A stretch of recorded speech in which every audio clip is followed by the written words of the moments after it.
राजा चंद्रगुप्त के विषय में मुझे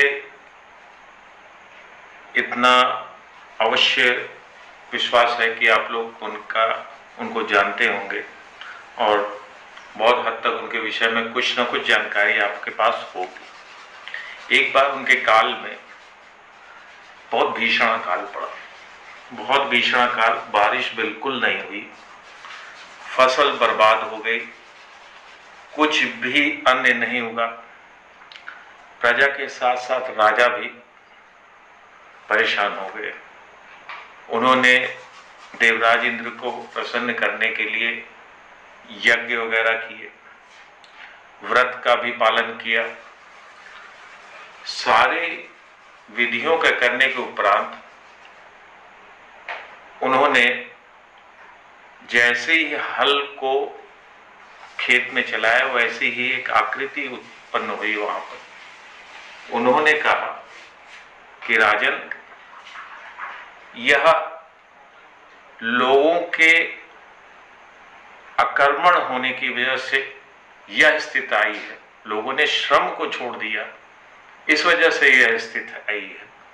अगर श्रम को वो अपने पास रखते, कहने का तात्पर्य है कि अपनी मेहनत को, अपने पौरुष को, अपने बुद्धि विवेक को, कि अगर ऐसी स्थितियां हैं तो इससे निकलने का रास्ता क्या होगा, उस चीज को यहां के लोगों ने छोड़ दिया और अगर उस चीज का पालन करते तो ये स्थितियां ना आती।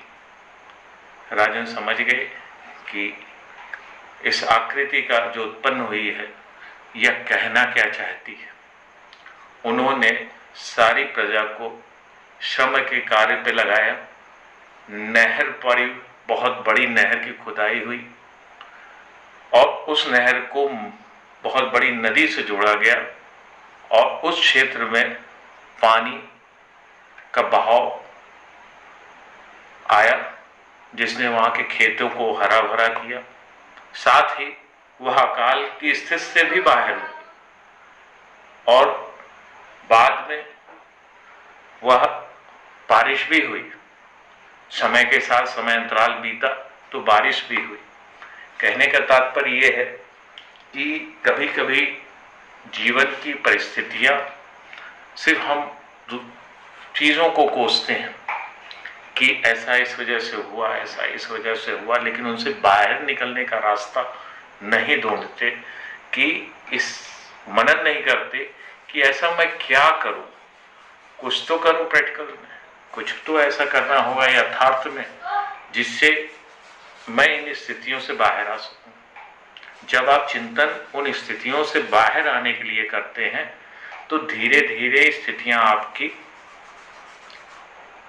सही होने लगती हैं और फिर आपके जो संसाधन जो आप अपेक्षा करते रहते हैं वो भी कहीं ना कहीं आके आपके सामने आपकी मदद के लिए खड़े हो जाते हैं।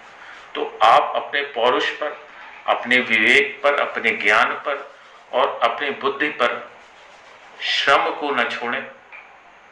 साथ ही साथ विवेकशीलता के साथ किसी कार्य से बाहर निकलने के लिए रास्ता ढूंढें कि मैं इस दुविधा से या इस परेशानी से कैसे बाहर निकल पाऊंगा, ना कि दूसरों को कोसकर, अपना समय बर्बाद करके या चिंता कर आपको कुछ नहीं हासिल होने वाला है। इन्हीं बातों के साथ मैं अपनी बात खत्म करता हूँ। आप लोगों का बहुत बहुत धन्यवाद।